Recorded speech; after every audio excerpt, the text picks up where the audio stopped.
Next show we have is Izetta the Last Witch or Shumatsu no Izetta. Yeah.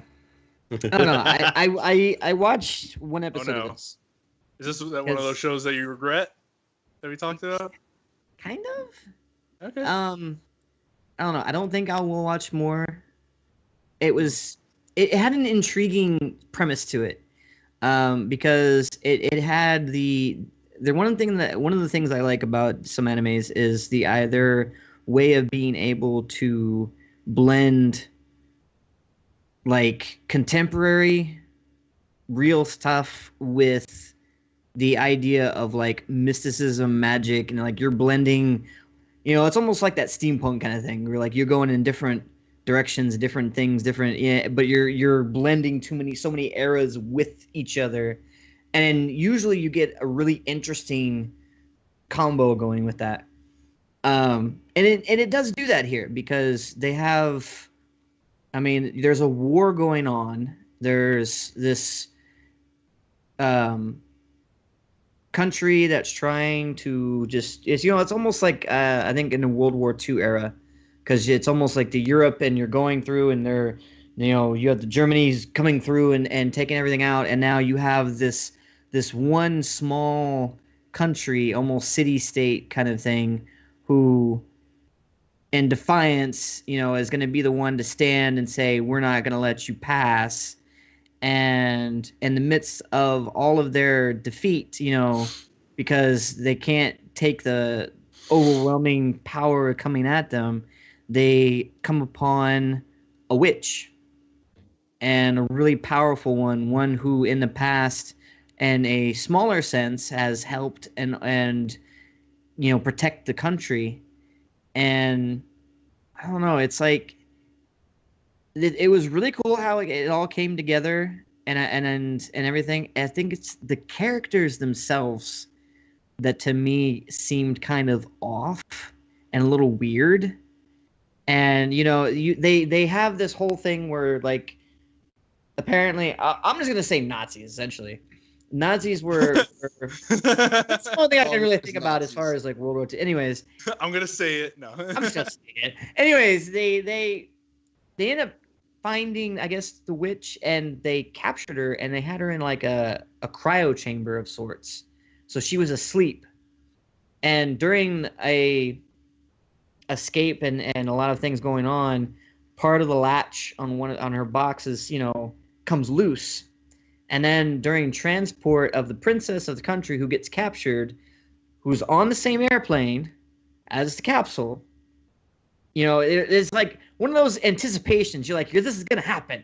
The witch is going to come out, and then, great things are going to happen because you got like this Nazi bastard who's like being a real pain in the ass to the princess, who's like, threatening to kill her essentially if she doesn't, cooperate, and just being cocky about it. And you're like, oh, the witch is going to come out, going to lay the smackdown. This is going to, oh, yeah.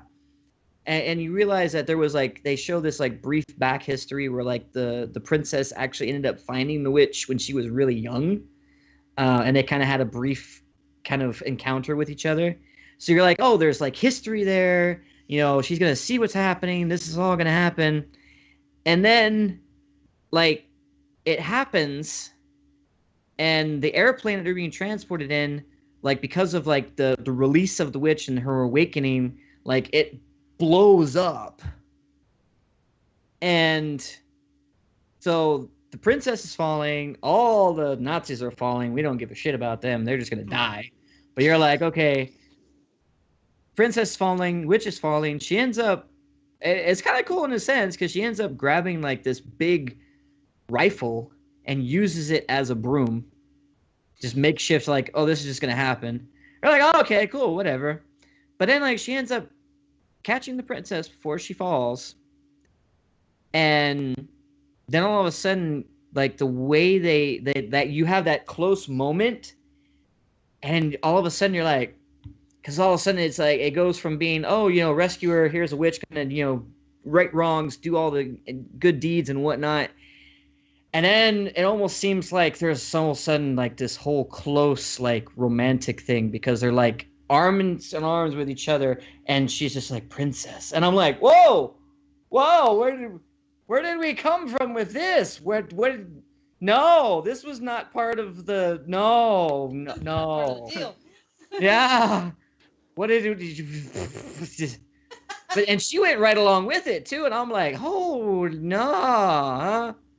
I mean, maybe I was reading into much in that, but I was like, that seemed really weird, and it was very off-putting. And then like the character, like up till that point, I was like, okay, maybe, sure. And then after that, I was like, no, I don't know, no. So it's like the characters themselves. I'm like, I can't. So you think it's more about the characters developing the relationship and it just happens to take in that time and place, or do you think that the time and place is actually going to affect It seemed weird. It seemed weird the way they portrayed that, and I'm hoping that it was just like, maybe that was just one thing. Maybe I might go back to it and continue it and see where it goes. But it almost seems like the way they started that. If you're, it's kind of like start the way you finish, and it's like they're gonna continue on with that, and I hope that's not gonna be a thing because it seemed really out of place, and it was almost like uncomfortable with how they did that. I'm like, that was just no. So I don't know. It had an interesting premise, and I like the way they do stuff like that with a lot of like combining of the magic era with tech and all that, but. Yeah. So what's keeping, or like what's pushing you away from getting into it? It's just the characters. That because you make it sound cool, but then like what's holding you back? Yeah. It was that gut check reaction almost. Like it was the last was unexpected 5 minutes. The last 5 minutes of it just made me just go, wait, are we wait? They're almost like they're throwing in a relationship just to they're like, oh, here, that's stupid. Let's do it. Love at first sight. Here we go. And I'm like, that just seemed way out of place. It's unnatural. Yeah. If things are like that are going to develop, hey, by all means, whatever. Go for it. But it seemed forced or shoehorned in. If you try to shoehorn stuff like that in, it's just going to make it seem just wrong. Well, do you think if let's just say episode 2 gives you the backstory between the two, do you think it'd be worth watching then? Because then you get the history between them, and then you can see maybe if it's shoehorned or not. And if that's the case, I mean, hey, maybe that's why I said I might give it a second one. But after that first episode, I just was like, there are other enemies I can watch, and that just felt wrong. I think if you give an anime 3 episodes, it should do its job. If not, then you just don't watch it. Yeah. But like when you have something like that seems almost forced and shoehorned in there, it's just so off-putting.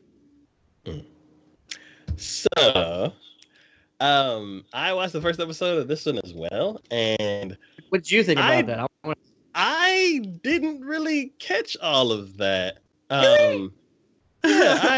Well, see, I'm also the person who watched a series called Number 6, where there's two main guy characters, and they spend all of their time together, and one of them teaches the other one how to dance, and like they live together and everything, and like slowly throughout the series they get closer and closer, and I'm telling everybody, oh my god, there's this show called Number 6. It's made by Bones.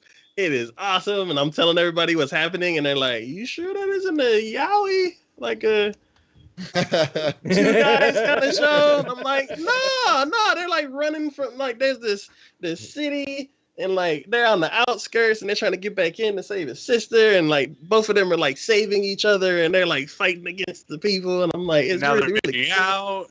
Yeah. So like then they started dancing all of a sudden in this one episode, and they're like, yeah, and then the very next episode they kiss, and I'm like, no, wait, what? And then at the end of the season, they're like, I just can't quit you. So oblivious, I love it. Yeah, so this may be another show that I'm oblivious, and I'm just like, ooh, the animation's pretty. See, all the way up to that point, Like all the way up leading to that end. Like you everything I was saying before that, you completely relate to, right? Because like they had a nice build up with like the witch about to come out, and they had a whole bunch of there was nice little action sequences going on through there. And I like the idea of having like the added mystic kind of element to like even a war situation kind of thing seemed really cool. But that end of that first episode, I was like, that just seemed weird. Like it kind of seems to me like it's gonna end up being a romantic show, and that just takes place at that time. So it kind of sets up the time that they're in, but then it's really not gonna have much effect on the story other than like, oh well, we got to run from these bad guys that are after us. It seemed like it might. There was some.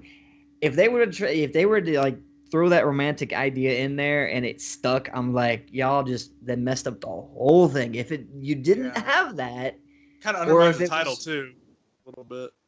Yeah, and you look at like the screenshot for it and everything. I'm like, then it becomes a love story. Like, oh, one of them happens to be a witch. Yeah, you're like, and it becomes an afterthought. That's so not cool. No, it's Harry Potter. You had a good setup for that. Just go with it. So and I want to know who's. You said they thawed the witch out, right? Like she was frozen in ice. Well, no, she was in like that, like a metal coffin with like latches and stuff. Like it was one of them like containment things. Yeah, okay. They were like they were transporting her somewhere, and they just happened to also capture the princess. Even that looked very steampunkish, didn't it? Yeah, because it was almost like a casket, but they had like a whole bunch of like gears and stuff all over it, and I was like, that looks cool. Well, I want to know what dummy thought it was a good idea. Like, if you see something frozen, like, why would you thaw it out? Why is that your first instinct? Like, it wasn't frozen for a reason. Like, it's at one point, there's no point it's ever worked other than Captain America. It's never worked out. Maybe it was hot and they wanted a cold drink. Maybe. So, pretty dumb. But yeah, other than the relationship that I'm probably oblivious to, I really like the show because of like the way they were setting everything up. It's like there's the princess on the run. She's like hopping from train to train, like trying to get to this one country that hasn't fallen to the enemy yet, so they can like make an alliance. And she was ready to sacrifice. She was like, I'll marry the prince if that makes, you guys, I'll take the offer of the prince to marry me so that way we can join forces, Yeah, and she's like putting herself in all these crazy situations, and then like they're like, you know what, I think we have a deal, and then like somebody comes in, they're like, oh no, it's too late, blah blah blah, and she's like, what? And I'm like, I feel bad because I'm like, she went through all of this trouble to get to this meeting, and then it just kind of just falls through. Yeah, but I guess it's good because if she does has history with that witch, then for her to end up being captured by the same people who actually have her, then that's kind of a cool coincidence for her to meet up with somebody else who can help her save her country, I guess. But I don't know. It's like looking at the key visual, I'm like, yeah, it looks like a romance. And I think in the introduction, in the synopsis, it says that she's like pledges to be her knight or something like that. So it does look like there's gonna be a UD romance in this show, and I wouldn't necessarily have an issue with that. It just seemed like it came out of like left field and was like, yeah, here. Like, whoa, hey. could we kind of just get into that a little bit, without just being like, smacked to the face? So I'm hoping for more war and story and adventure, and less romance. But good luck with that. Is that us just speaking as guys? Go, no, yeah, we just want fights and swords, and want things to go boom. Come on, but I mean, even some, in the guy rhetoric here, you would still say like, oh, hey, two girls going at hey, but it's like. It just seemed out of place, There's a time and place for everything like that. That did not seem like the time and place for that. Las Vegas. Yeah, because they were falling from the sky from an exploded plane. Yeah. So. And then we're like, oh, hey. And we're like, no, wait. Really? They land in a sexy pose, like, yeah. So it's 50-50 Good up start. in the air.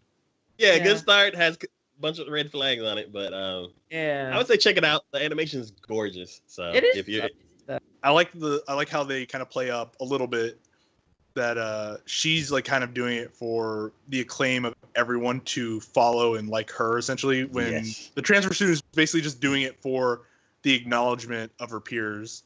Like they're fueled for different reasons.